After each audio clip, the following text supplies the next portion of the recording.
नमस्कार, मैं हूं अंकुर और आप देख रहे हैं सत्यहिंदी.com। सत्य हिंदी की खबरें शुरू करें उससे पहले आपको ये बता दें कि सत्य हिंदी का ऐप आ चुका है।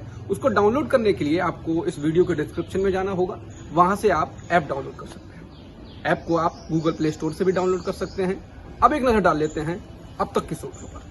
फ्रांसीसी समाचार एजेंसी AFP ने रिपोर्ट छापी है कि अफगानिस्तान में भारतीय राजदूत और दूतावास के अन्य कर्मचारियों को उनके परिवार समेत काबुल से निकालने में तालिबान ने मदद की थी। दरअसल जब अफगानिस्तान पर तालिबान के कब्जे के बाद भारतीय दूतावास में खलबली मची तो मालूम पड़ा कि हवाई अड्डे तक पहुंचने के रास्ते पर तालिबान ही मौजूद हैं और दूतावास वाले इलाके में भी तालिबान थे, जिससे और अफरा तफरी मच गई। दूतावास के अंदर 150 से ज्यादा लोग फंसे थे, जिनमें AFP का रिपोर्टर भी था, जिसने बाद में ये खबर लिखी।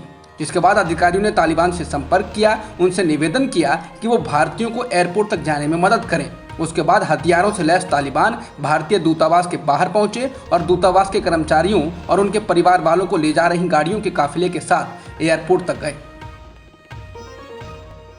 सूत्रों के हवाले से खबर आ रही है कि जब भारत अफगानिस्तान से अपने राजदूत और दूतावास के स्टाफ को लेकर जा रहा था, तब तालिबान के कतर स्थित राजनीतिक दफ्तर के प्रमुख शेर मोहम्मद अब्बास स्टैंजई ने भारत को इस बात के लिए मनाने की कोशिश की थी कि भारतीय राजनयिक काबुल से ना जाएं। तब स्टैनजई ने अपने संपर्क सूत्र के जरिए संदेश भेजा कि भारतीय अथॉरिटी को बताया जाए कि काबुल में उन्हें कोई खतरा नहीं है।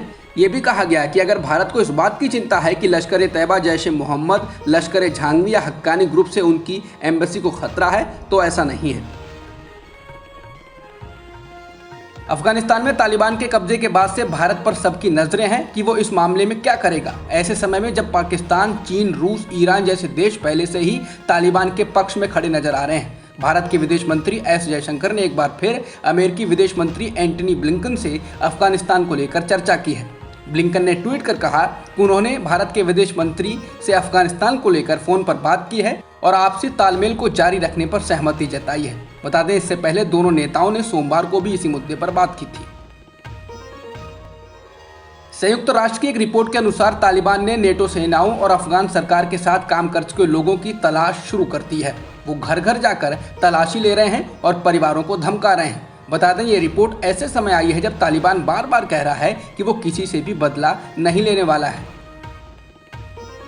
अफगानिस्तान की हुकूमत पर तालिबान के कब्जे के बाद वहां से अफगान नागरिक भागकर दूसरे देशों की शरण ले रहे हैं। अफगानिस्तान की बड़ी सीमा पाकिस्तान से लगती है और परेशान अफगान पाकिस्तान में आने को मजबूर हैं। लेकिन पाकिस्तान की इमरान सरकार ने उन्हें रोकने के लिए बॉर्डर पर सुरक्षा इंतजाम सख्त कर दिए हैं।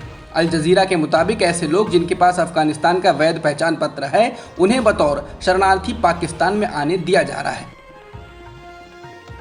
तालिबान ने जिस तरह दुनिया के ताकतवर देश अमेरिका को हरा दिया है, उससे शायद भारत में बीजेपी के नेता खासे प्रभावित हैं और शायद इसीलिए त्रिपुरा में बीजेपी के विधायक अरुण चंद्र भौमिक ने अपनी पार्टी के कार्यकर्ताओं से कहा है कि वे TMC के नेताओं पर तालिबानी स्टाइल में हमला करें।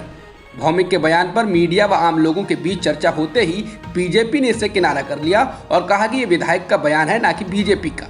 भौमिक ने कहा कि मैं आप सभी से अपील करता हूं कि अगर वे एयरपोर्ट पर उतरते हैं तो उन पर तालिबानी स्टाइल में हमला करें। हमें खून की हर एक बूंद से अपनी सरकार को बचाना होगा। 6 महीने के अंदर होने वाले उत्तर प्रदेश के विधानसभा चुनाव के लिए बीजेपी कमर कस रही है। केंद्रीय गृह मंत्री अमित शाह और राष्ट्रीय अध्यक्ष JP नड्डा ने गुरुवार रात को प्रदेश बीजेपी के आला नेताओं के साथ बैठक की। बैठक में भाग लेने के लिए मुख्यमंत्री योगी आदित्यनाथ, प्रदेश अध्यक्ष स्वतंत्र देव सिंह और संगठन के प्रदेश महामंत्री सुनील बंसल आनन फानन में दिल्ली पहुंचे। खबरों के मुताबिक इस बैठक में प्रदेश के विधानसभा चुनाव की तैयारियों के साथ साथ ही विधान परिषद की 4 सीटों पर बीजेपी के उम्मीदवार कौन होंगे, योगी कैबिनेट के विस्तार में जातीय समीकरणों पर और किन किन दलों के साथ मिलकर पार्टी चुनाव लड़ेगी, इस पर भी चर्चा की गई। किसान आंदोलन के बीच अब RSS से जुड़ा भारतीय किसान संघ भी MSP की मांग करते हुए 8 सितंबर को देश में धरना प्रदर्शन करने वाला है। RSS से जुड़े इस संगठन का कहना है कि कृषि उपज को उचित भाव नहीं मिलने से किसान कर्जदार हो रहे हैं।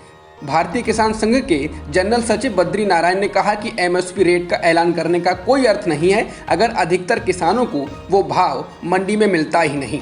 बहुत से किसान अपनी उपज की कीमत तक नहीं निकाल पाते हैं। उन्होंने कहा कि वो सरकार को इस महीने तक का समय दे रहे हैं। अगर सरकार कोई कार्रवाई नहीं करती है, कोई जवाब नहीं देती है, तो हम देश के स्तर पर धरना करने जा रहे हैं। देश में जिस धीमी गति से कोरोना के खिलाफ टीकाकरण हो रहा है उससे अर्थव्यवस्था भी प्रभावित होगी। फिच समूह की इंडिया रेटिंग्स ने टीकाकरण की रफ्तार कम होने की वजह से भारत का जीडीपी अनुमान घटा दिया है। इसने कहा है कि जीडीपी वृद्धि दर 2021-22 में 9.6% नहीं बल्कि अब 9.4% ही रहने की संभावना है। भारत में एक दिन में 36,571 नए कोरोना संक्रमण के मामले दर्ज किए गए हैं, जिसके साथ ही देश में सक्रिय मामलों का आंकड़ा 3,63,000 से अधिक हो गया है, जो कि पिछले 150 दिनों में सबसे कम है। इसके अलावा देश में रिकवरी रेट 97.54% हो गया है। अब तक की खबरों में इतना ही। बाकी खबरों के लिए बने रहिए सत्यहिंदी.com के साथ। सत्य हिंदी का ऐप डाउनलोड करें गूगल प्ले स्टोर पर।